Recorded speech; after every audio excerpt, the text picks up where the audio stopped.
Esselamu Aleyküm ve Rahmetullah. Euzu billahi mineşşeytanirracim. Bismillahirrahmanirrahim.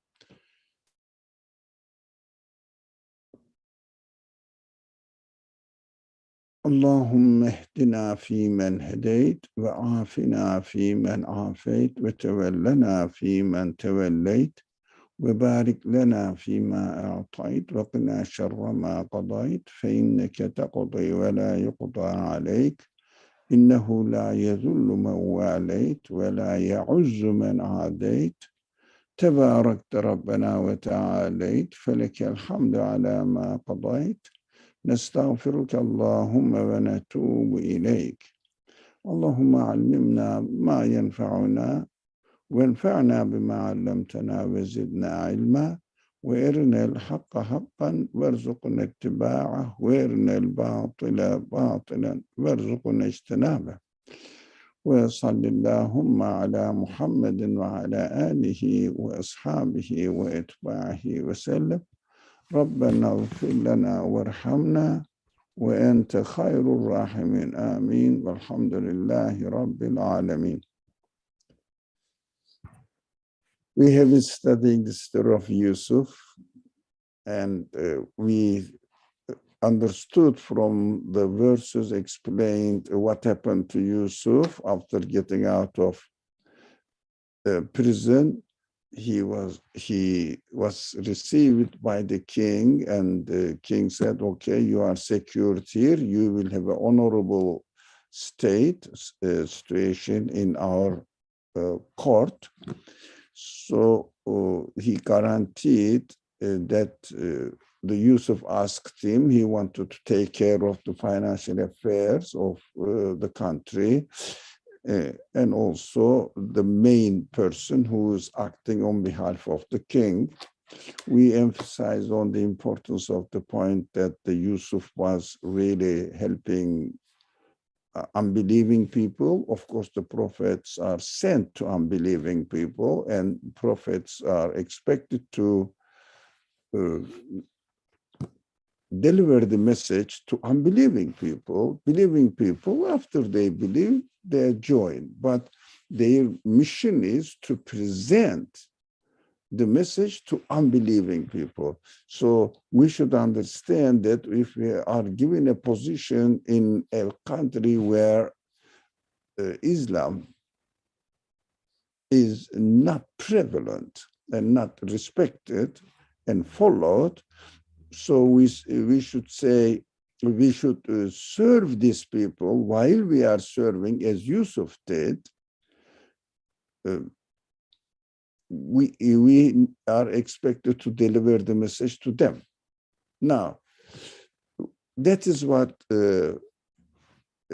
happened now.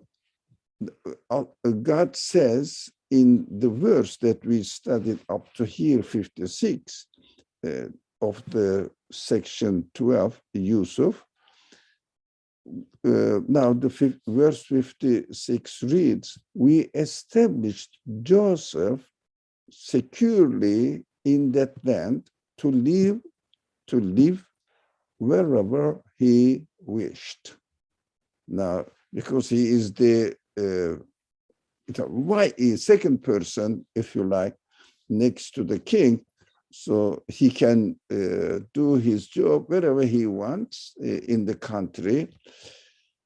So that is Allah. God says, this is my arrangement, so that he will deliver the message, his message, prophetic message, as much as he can. That is, I'm giving this opportunity to him. We grant our grace upon whomever we will, and we don't fail to reward those who do good. That's what we have to understand. It is a very interesting subject. Now, nusibu bi rahmatina men nasha'u. No, as if God says, I am just arbitrarily choose whatever I do and grant my grace. Whoever upon whomever I will. I choose. This is so arbitrary. So why are we trying to do something and be good people and obey Allah? Since He is the one who creates everything He wants, He chooses the people who will reward, who will grant His grace. But as always, the Quran speaks in this way, and that makes it somehow clear to understand, explains it. And here, وَلَا نُضِيعُ أَجْرَ الْمُحْسِنِينَ. Yes, it is we, it means it is we who create, it is we who decide the order of the universe, but at the end, we gave you the free will for what? To choose. So why did we give the free will? So that you will choose. So what we create here within the order of the universe, your free will and free choice is included in it. That's what we forget to take into account. Other verses also say, quite a number of verses uses this kind of explanations. First says that God wants, God sends to denial or misguidance whoever He wants, and continues afterwards. But God doesn't guide to misguidance those people who are, as we said here, who do good, but only those people who choose the wrong option. It means misguidance. That is how the Quran explains it. Here is also, we don't fail to reward those who do good. This is what we have to understand. This verse is important, the middle sentence in the verse. We grant our grace,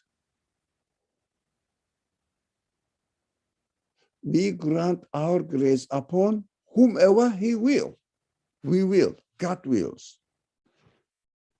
But it is God's will. We have to take always into account this. For example, we put stamp on the unbeliever's heart that they cannot go out of their unbelief.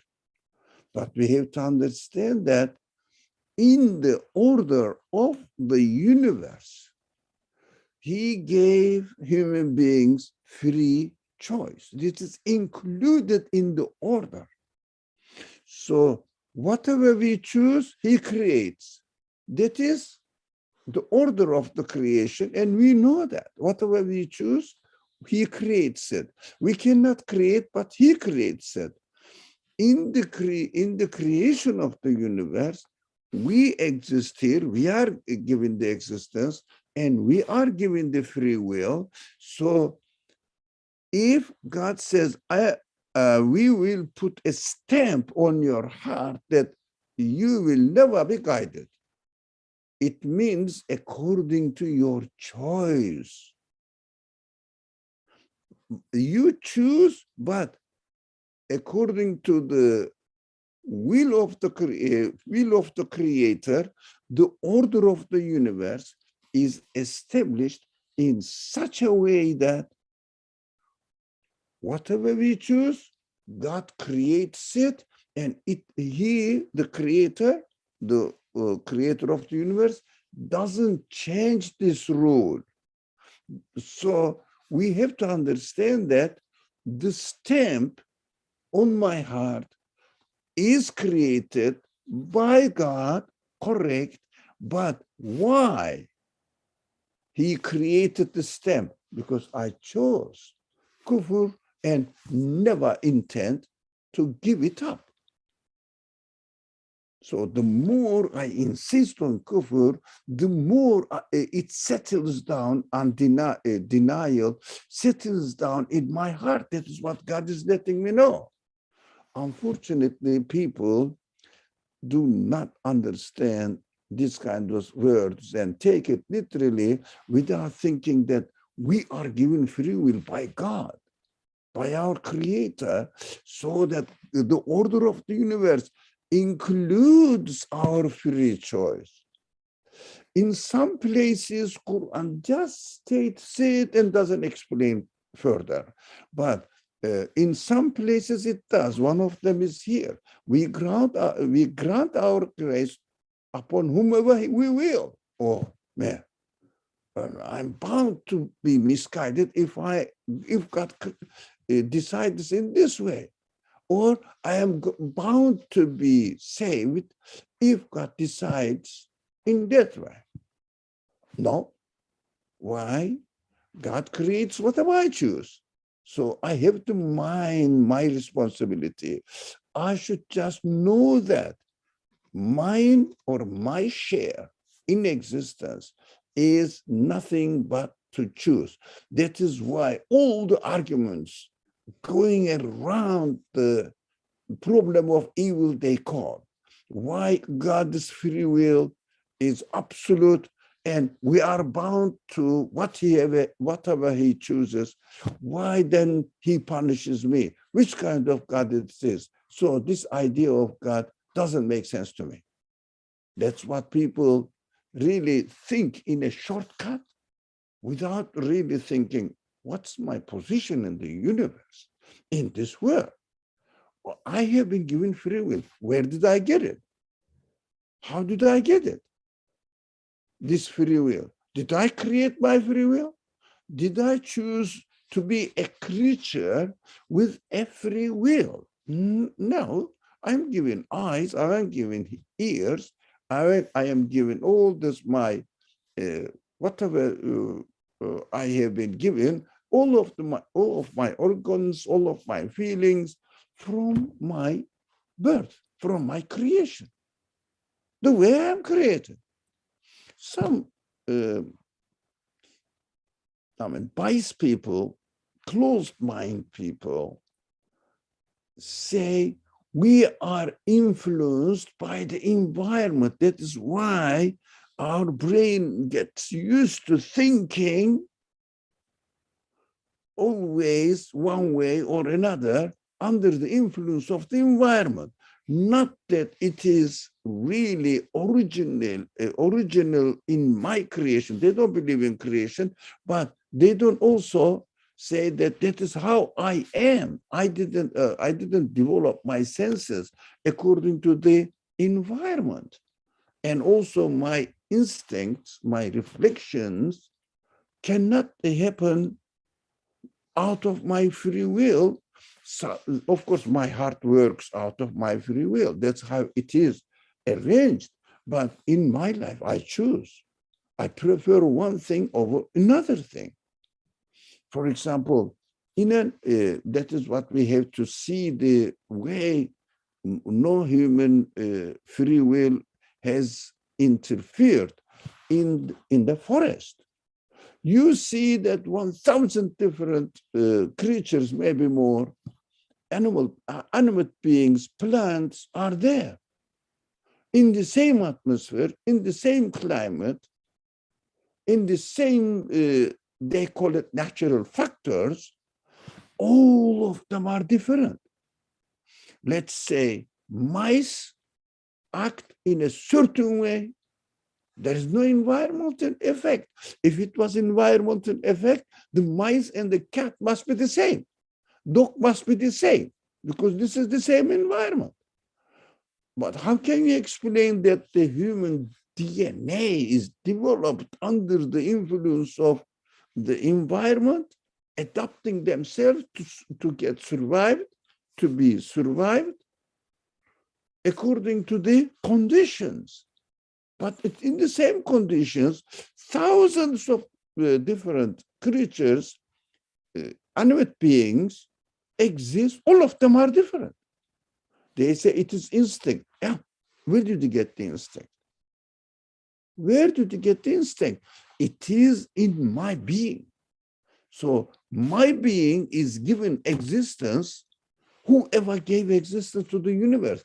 I cannot exist by myself. I cannot create myself by myself. So it is obvious that this is just a made-up story. This doesn't make sense. Of course, the Quran also, as always, wise and makes the case clear. It says, وَلَا نُضِيعُ أَجْرَ الْمُحْسِنِينَ. But we don't fail to reward.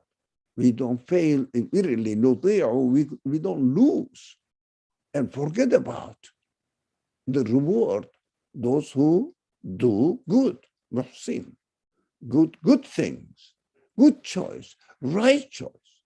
That is how we should understand this relationship between God's final decision and human free will. God's will is absolute. He arranged the universe accordingly. I cannot change anything of the universe, but my free will is only the choice what is created out there from what is created out there, nothing more than this. I have to understand this, and there will be no freedom of, problem of evil. There will be no clash between God's will and human will. And there is no difference between different creatures as far as their treatments are concerned. However they are created, accordingly, they live in this world. Okay, inshallah, this problem is over and understood.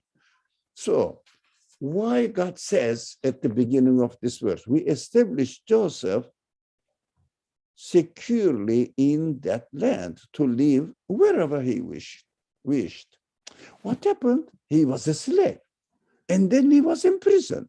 He was a poor immigrant. No one cares about his rights. I mean, nobody in the country. But one thing was his constant. First of all, he never, ever criticized God for what he created. All the story, try to remember now, we have been studying up to now, whatever God created him, his brothers treated him very badly, put him threw him in a well. Did Yusuf criticized? That is what the Quran explains and said and gives me the news that if I am received something bad from people, I may not be happy with the people, but I should be very careful not to be unhappy with my Creator. That is important. Oh God, why did you let these people put me in the well? No, they have chosen. It is God's promise. They will create it accordingly. No, sorry, God will create it accordingly. They have chosen in this bad way, but you are innocent. Of course, we know you are innocent. At the end, we will reward you, definitely. We don't forget. We don't fail to reward those who do good. Now, he was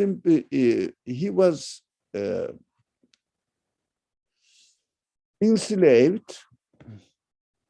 It was also perfectly God's arrangement to prepare him for his further mission in order to spread the message that he received from God, he receives from God to people more comfortably.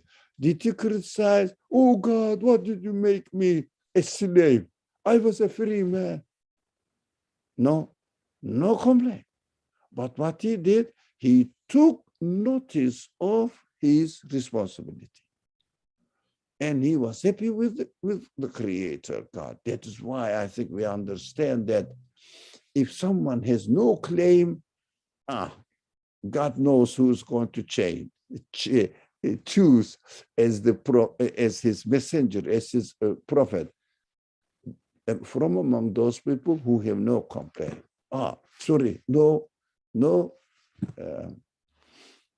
claim. I am in need of the guidance from my creator, and I cannot create anything. And I need guidance from my creator. I cannot know how I should really guide myself. Now, this is the best candidate to be a messenger. We have to understand this. We studied this in another section.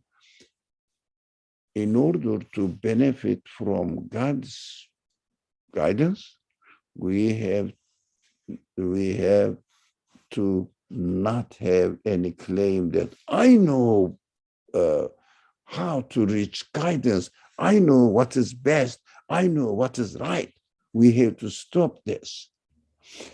If I am given the opportunity to learn through creation, through revelation, I learn it. No speculation from my side. No claim from my side. It is speculation. But when I learn from creation, I should be careful. This is what God is teaching me, because I'm learning from his creation, from his work. I'm not inventing. And from his revelation, from his speech, also, he is speaking to me, explaining what the truth is, what the reality is, and I am learning from him. And I try my best not to mix up with my own ambitions, egoistic concerns, what I learn from the creation, what I learn from revelation, from God's guidance. How can I manage this one? First of all, we have to be careful not to put any limitations, any prejudice that, no, I don't want to be in this way, so that I have to understand creation accordingly. I have to understand revelation accordingly within my preference. Now, it is very important to empty ourselves, our minds, from any prejudice in order to reach the right conclusion, make a right judgment about the truth that we need to have, we need to follow. So he was a slave, Yusuf was a slave, and he was, if you like, insulted by his master or wife of his master. And what he did not follow his passion. He followed the way he is created, which is called his fitra. It means, this is my master's wife. This is not my wife. I have no right to interfere into her right without the permission of my creator. The permission of my creator is a contract, marriage contract. I will promise that I will be sharing my secret life, personal life, private life with you. And if you promise me that you will share your private life with me, this is the contract between you and me. This is how our creator wanted us to have relationship between two genders, two opposite sexes. That is what my God is. So we don't have this such contract. You have your contract with your own husband. So what he did, he refrained his passion and continued or kept his obedience to the Creator. Look at all his life. So in another, the continuation of his life in prison, did he criticize God, complain about God's decision? What did I do? They are wrong. I'm just here suffering because of the unjust actions of other people. No complaint.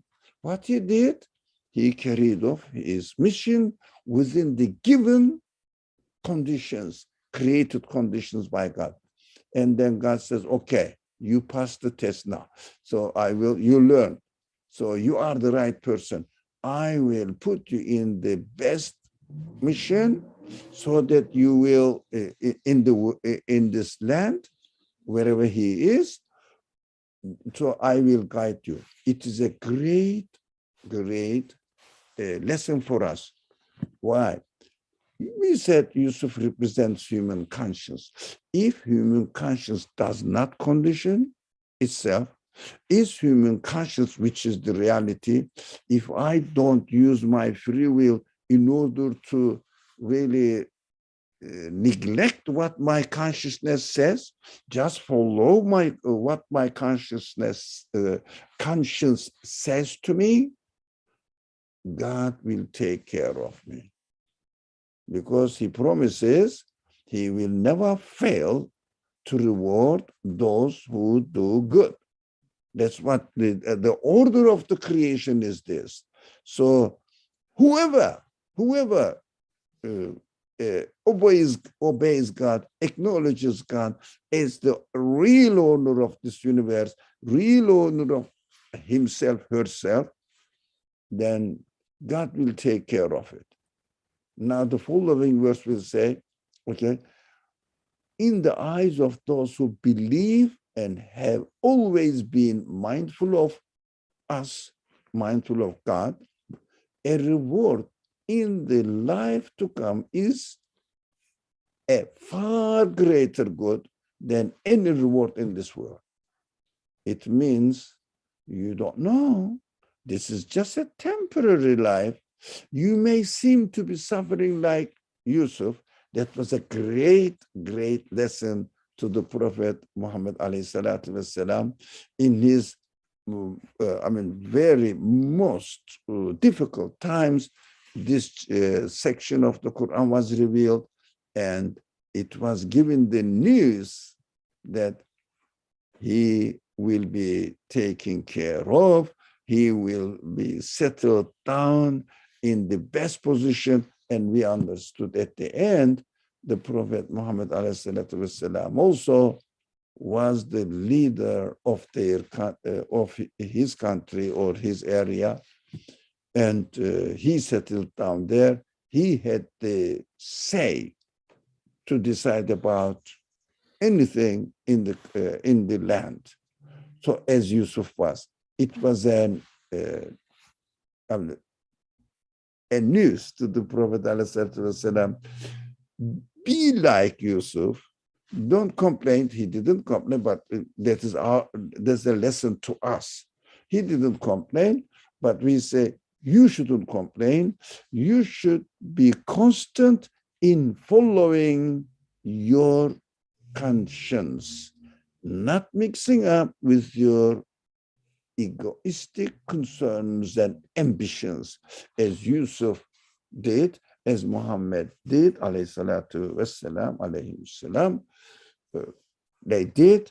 That is a lesson for me given, and I have to learn from it, that I have to be constant in following my conscience. And I am free to follow or not to follow. I am free. It doesn't really bother me if I choose my conscience. Of course, it bothers me if I choose my egoistic ambitions, because egoistic ambitions doesn't promise anything more than this world. Egoistic concerns, more than this world. But the Quran emphasizes on the importance of the reward in the life to come is a far greater good. It means I may be temporarily in a troublesome life, but do you think God is forgetting about it? The creator will forget about it. It is a temporary life, just, I don't know, 60, 80, at the most 100 years. Afterwards, infinite life will be your reward. So just be patient. Patient what? We have to be patient in what? Following our primordial nature, futra, which is our spirit, if you like, or our heart in the language of the Quran. Follow your feelings, and your feelings, not your egoistic concerns. Follow the way you are created. Try to keep your promise with God as you are created in this way, not to spoil it. Then you will be taken care of in this world. If not, but mostly we receive the message that if you believe in the hereafter, nothing happens. Whatever happens to you, you will definitely feel that, no, God is giving me the opportunity to learn. So it is an education, it is a training. I am being trained to get ready for my eternal life. Actually, can I ask a question? Of course. About the difference between primordial nature and the base instincts of humans. Are we like considered to be primarily good or bad? Because when the Adam was created, then angels explained, what human beings are, kind of their characteristics of human being, and they describe human being as very like destructive and not obeying God. So is that what our primordial nature is, or like how do we understand it? Yeah, that's an excellent question. Thank you, Benish. Excellent question. Very real question. We keep hearing this question everywhere. So most of the people who have somehow bad intention to find an excuse to criticize Quran, and always says, in Quran, God's Quranic God is an angry God, always threatens people. And also Quran's God says, if I do whatever I want, you cannot really prevent me from doing anything. And also Quran's God says human beings are created to shed blood. So it is a justification, etc., etc. But we have to understand that whatever, this is by definition, by the way, whatever is created is good for us. Why? God doesn't mean harm at all. I mean, look at the universe. No, there is no sign of, in the universe, that there is no sign of bad intention from the Creator's side. Everything is perfectly arranged. But sometimes something happened that I don't like. That is correct, because whatever is given to me is good. For example, the sense of this life is also good.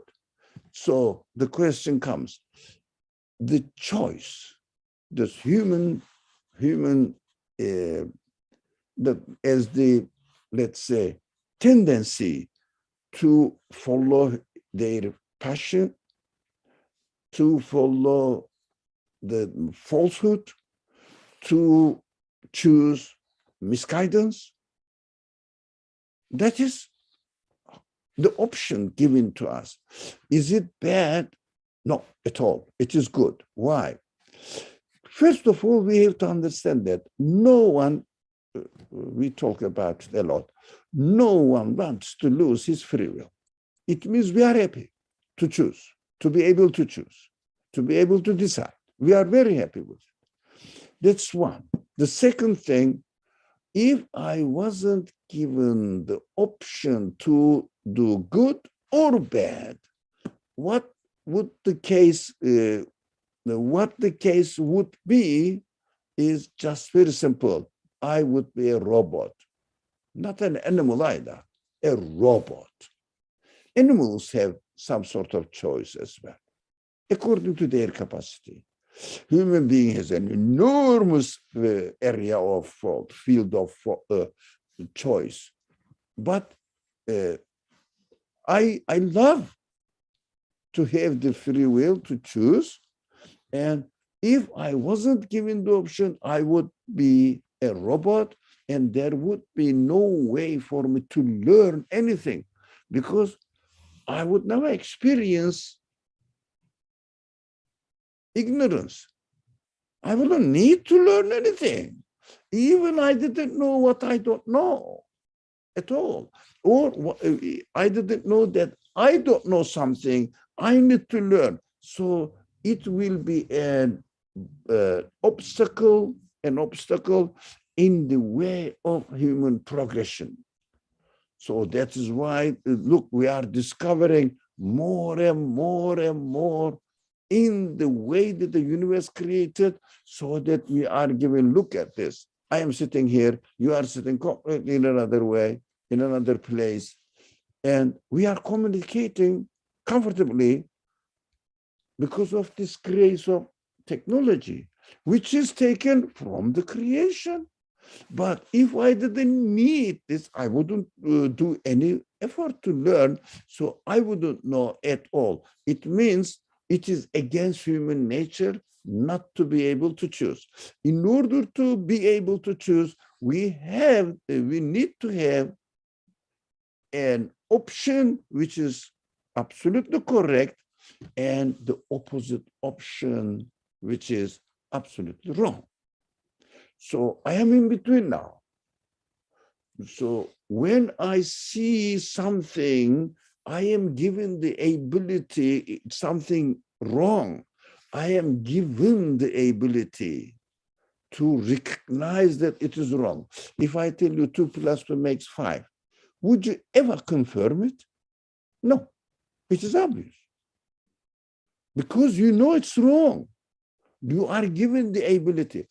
If I was given the option, but if I wasn't given the ability to make the distinction between right and wrong, then it will be a contradiction of the creator. It will be wrong, or it will be not good at all to have the option, because I don't know how to make the distinction between right and wrong. I have no ability. So God provided everything according to what we need. And now he says, look, I'm going to guide you through the way I create. Take my creation as an example for you. You can get guidance from there. If you look at that, you will understand that I am always giving the right of the needy ones. I am creating animals, every animal with different needs, and I am providing them. For example, I create some animals that they feed on only grass, not meat. They cannot eat. For example, if you give a piece of meat to cows, to sheep, they are dying, they wouldn't eat it, because they are created with teeth, with digestion system, so that it works only for grass. And grass is there. So appropriately, justly created. But again, we find that some creatures are created with this digestive system, and accordingly, they can only feed on meat. For example, if you give grass to a lion, can they eat? Can they benefit from it? No. They are created exactly for meat, and everything in their body, even in their abilities to recognize what is good for them to eat, what is not good for them not to eat. So they are given this ability, they are given the teeth and the digestive system, everything accordingly, their body. Some animals are created to eat carrions, dead bodies, which is so disgusting for me, but it is a banquet for other animals. They love it. Some this kind of animals, they love it. But accordingly, if I eat this dead body, completely rotten, I will get ill. I may die because of this. But for those animals, if they eat something else, they will die. But they survive because their needs are met according to the capacity God gave them. So that is our capacity now. God created us with this capacity. So I can know what is right, what is wrong. I can know what is good, what is bad. Sometimes I may not know, but when I am taught, I say, that is really right. That's why you all have been through education system. You didn't know, but you are given the ability to learn, and you know what is right and what is wrong in the way that you learned or you are taught. So you see that everything is created perfectly. The options are given to us. The ability to choose the bad, ability to choose the good are given to us, and good is presented to us in a way that our human nature confirms it. If only I'm not biased, I don't have my own prejudices, and then I can confirm the truth. But if I decide, for example, no, I'm not going to follow a religion, so look at the word and try to explain how it exists. Of course, you can make up any story saying that naturally it's happening. It may be developing by itself. All this nonsense options you can invent, speculate it as you want. We don't know, it happens in billions of years. For example, developments. Can it develop by itself? Doesn't have the choice. They don't really question that. They say the matter develops itself. Why? Because they say we are not going to believe in a theological matter. It means believe in God and religion. We are scientists. But if religion says something right, why cannot? Because you are given the ability to acknowledge that this matter cannot act by itself. You know that. It has no free will, no knowledge, no power at all. It is completely dependent on the order of the universe. It means whoever established the universe, they put them in this position to follow the order. That's it. Order of the creator. That's it. They cannot choose anything. Do we have any options? No, we are given the option only to choose among what is created. That is human difference from other creatures. The other creatures follow only the order. That's it. They have no choice. Animals have a little bit, but within their capacity again.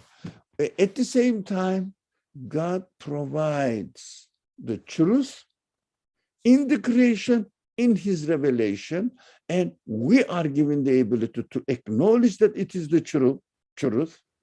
And we have been given the option that if something is wrong, I can reject it. I have been given the ability to do that. That is why whatever is created in ourselves is definitely the best for ourselves. For example, angels said, are you going to ask God? It is a conversation between God. So are you going to create somebody who is going to shed blood on earth and cause confusions, corruption in the world? God said, you don't know what I'm going to do. Yeah. And then it gives human being the spirit, breathes spirit into human being from his spirit. We understand God's spirit represents all the qualities of God, gives to human being to acknowledge God's qualities so that they will be able to recognize what is true, what is wrong. Because the way God creates is clearly, whatever it creates, everything is purposeful, with a perfectly wise. Even those things happen to us that we dislike. This is for, again, a good purpose, a wise purpose. I will understand that I am created being. I cannot be arrogant.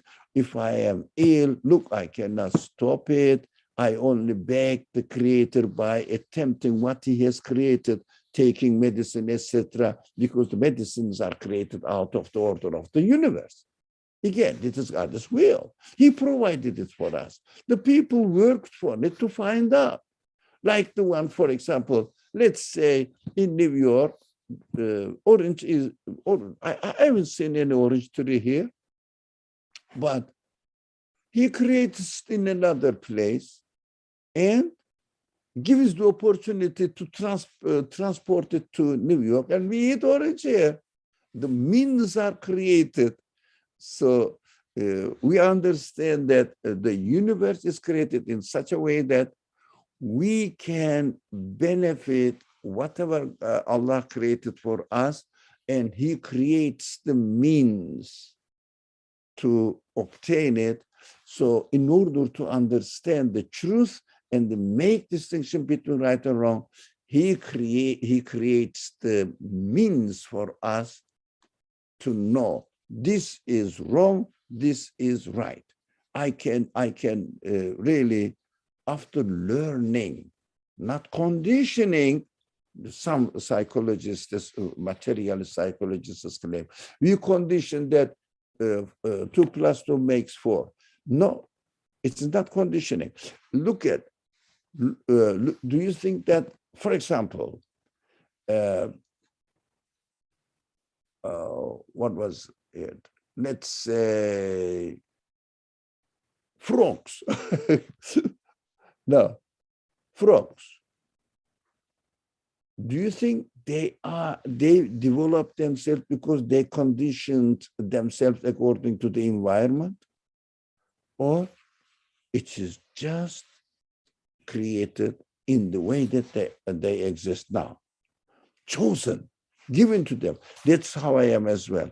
If I don't like something, I know that, look, I am needy.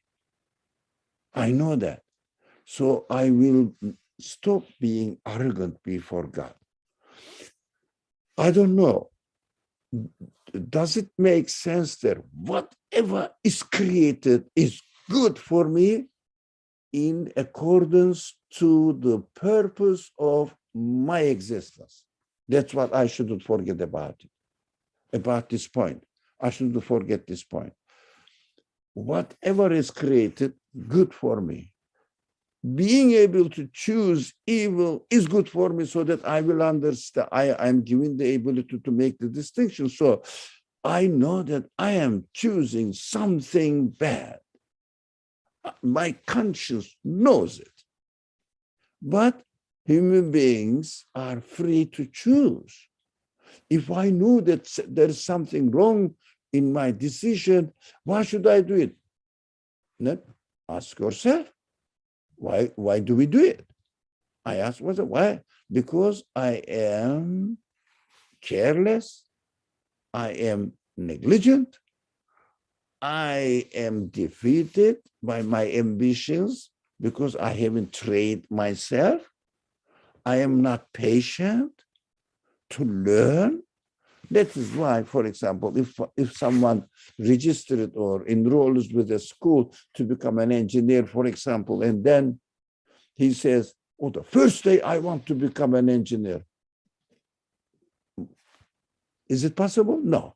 What does he do? He loses his patience. And, oh, I'm going to study 4 years, every day coming to school and attending the different classes every day, 3, 4 classes every day, doing homework. Oh, that's too much. Impatient. And can he ever benefit from the education system? No.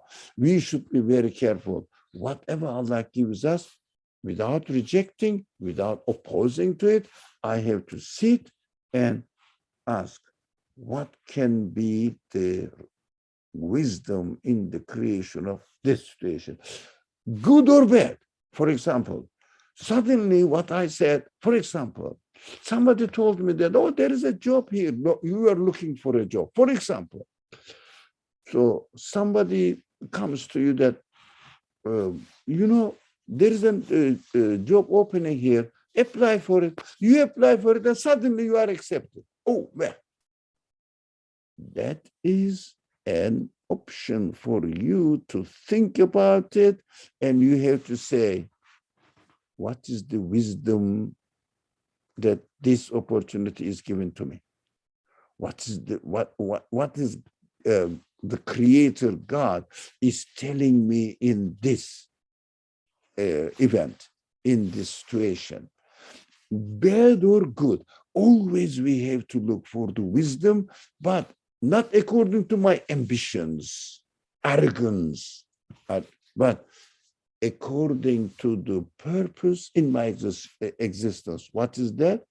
I am created here to learn, to follow the truth, to educate myself, so make progress in my humanity, so that, for example, if I didn't study, I wouldn't know engineering. Now, when I study engineering, I am an engineer now. What does it mean? It means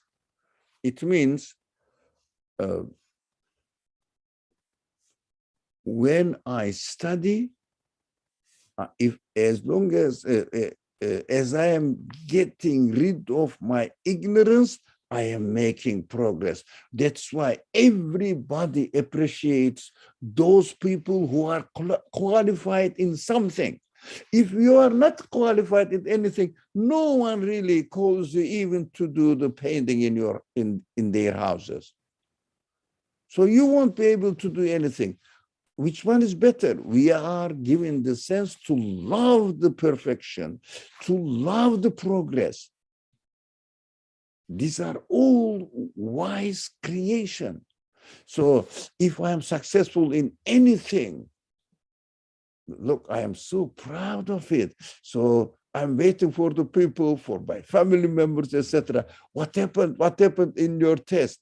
You go home and say, oh, assalamu alaikum, mom or dad, okay, or brother. You are waiting. I was tired. It was a hard day, but alhamdulillah, the result was good. You are expecting that they will ask you what happened. So, no, what happened in the school? You say, we had an exam. What happened? How did it go? It was perfect. I got A+. You are looking for an opportunity to tell this, to share it. That is how God, if you like, programmed us to love progress, to love success. But if you fail in the exam, you go home without, assalamu alaikum, without speaking to anybody, climb up your room and maybe lock the door of your room. You don't want to speak to anyone. You don't want anybody to ask you, what happened today in school? It's okay. We don't want to talk about what? We are programmed not to like failure. It is everything is perfectly arranged. Does it make sense? MashaAllah. Really, I would say God knows what he's doing. Really. So, does it make sense? Or shall we move forward? Or would you like to talk about it more? So wait for the hereafter, inshallah. Okay. Let's see if you are not happy or satisfied, please let us know. If you have some more questions, because it's a very essential practical question. Everybody asks this, you know why God gave me the evil thoughts, evil choices, wrong choices? Or if only I didn't have this choice, I would be staying in the right way. No, it is just a baseless imagination. But if you are not satisfied, please state it. Yours, okay, finish. Oh, yes. No, I was just saying, yeah, I'm satisfied with the answer. Thank you. Okay, you are Muslim. Okay, 59. When he had provided them with their supplies, now what's happening now? You know the story in general. He is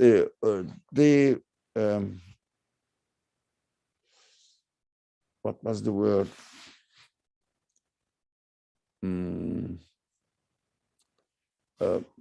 When God gives less, and the things no production is, farming is not doing well, animal farming is not doing well.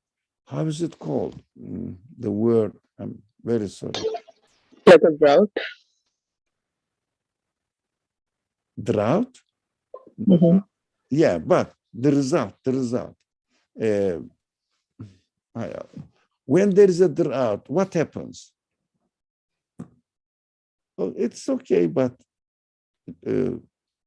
when there is a drought, not prosperous life, opposite of prosperous life, how is it called? Like hardship, I guess. Feminism? Oh, famine, sorry. I mean, like, okay, there's a drought, famine life, and the people didn't have enough food, and people from other lands, because Yusuf took care of the financial situation of the stocks. He took care of the stocks, and he knew that after 7 years, the drought or famine or whatever it is will strike in this land.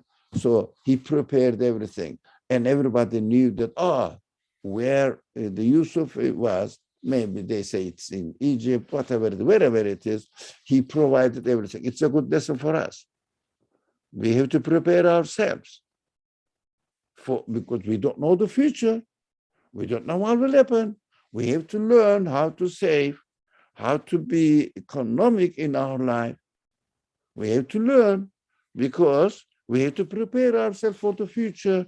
We have to prepare the family for the future. Get ready for the education of your children or whatever, your old age. Get ready for it. That's what Yusuf is teaching us. The story of Yusuf is teaching us. So the people from the neighboring countries started coming, and his family members, it means his brothers, also came there for food. Of course, he recognizes his brothers. So when he had provided his brothers with their supplies, he demanded, bring me your brother on your father's side. Do you not see that I give full measure and I am the best of hosts?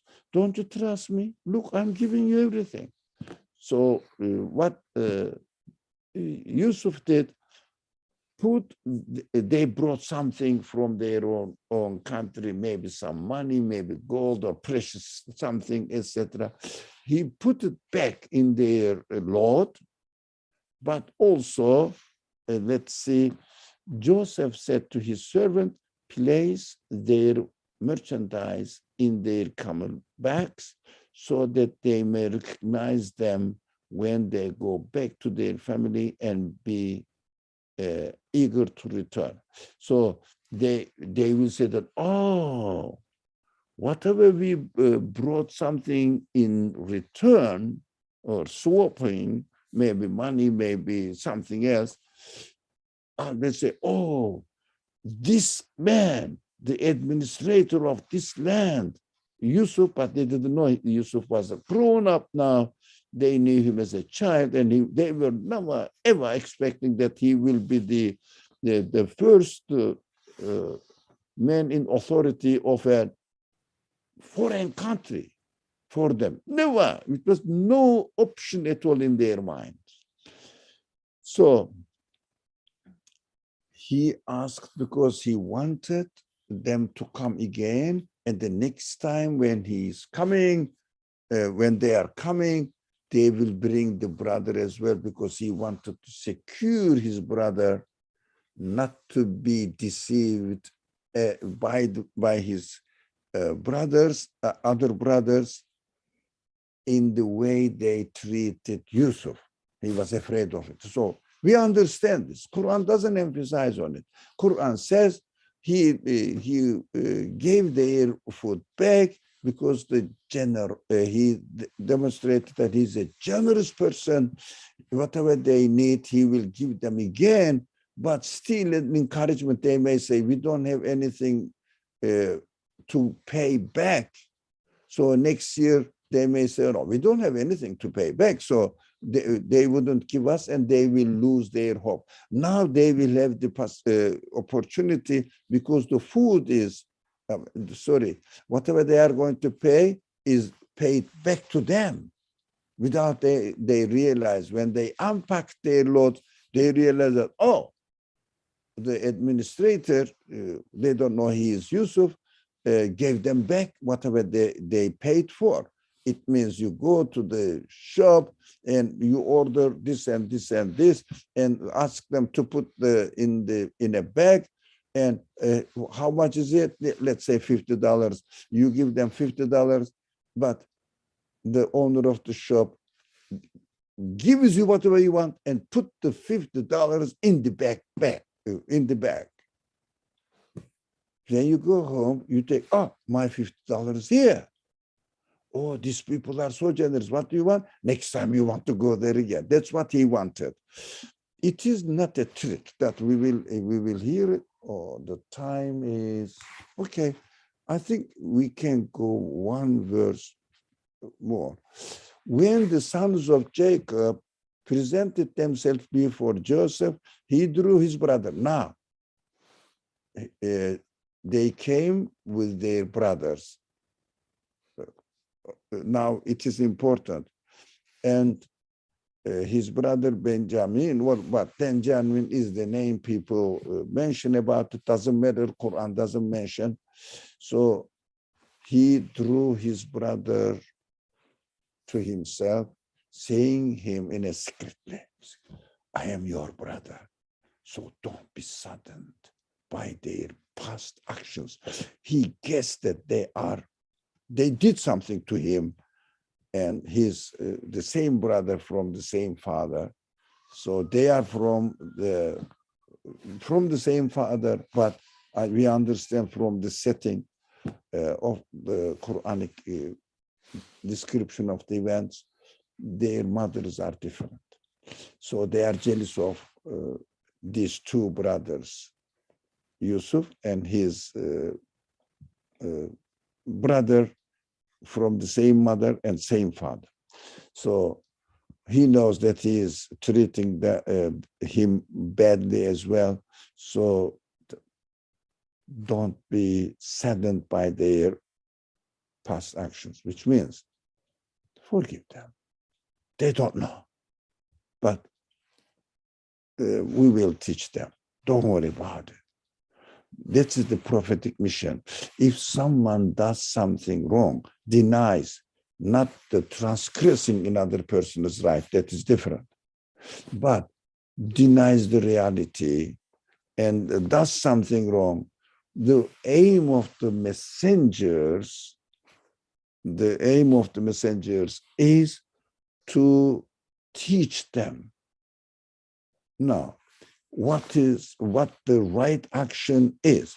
If the prophet doesn't teach them what right action is and straight away punish them, get angry with them, can they really help people to receive the message? Can they really learn what is really right? Excuse me, let me see. Okay. Muhammad said, can we go to the next verse on the screen? Next verse means after 69 or Muhammad Said? Next verse.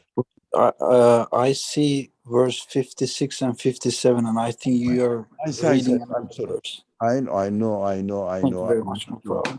No, I know I am making a mistake. So how about this one? Do you see it now? Because I don't see the screen. I see the screen on the other, because I'm looking at my notes. How about this one? Excuse me.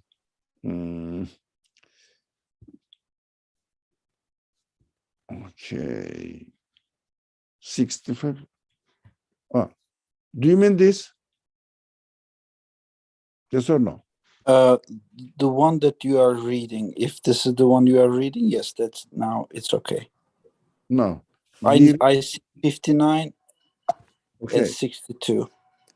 No, And 69. 69 now, yes. Okay, this is it. So 69. All right. All right. Now, forgiveness and forbearance is very important to help people. And also, if you want to convey the message to somebody, for example, we call it, everybody knows the word dawah. If you want to make dawah, we have to, but when you want to make it, make dawah, it means spread the message to others.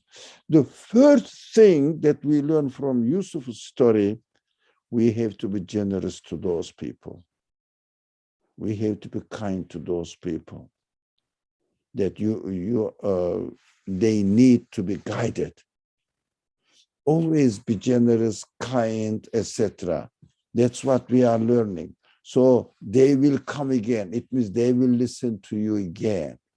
That's what we are learning as well. So when they came back, let's come back to the story. When they come back, they came with his brother, the same blood brother. So he drew them and said, be patient with them. So don't be sad about it. It means forgive them. Forgive them. That's what we are learning from what God is creating, really. All right. So shall we go and shall we stop here? So if we go one further, what was the oh yeah, that will be another subject. Let's stop here, inshallah, because there is a big problem, because they say, most of the people say that Yusuf made a trick, made the plan, as if telling a lie. Do you see what I mean? So we have to deal with these two, 74, 75 separately, inshallah. Okay. Any more questions, concerns? The time is up, even 12 minutes over. Any more questions?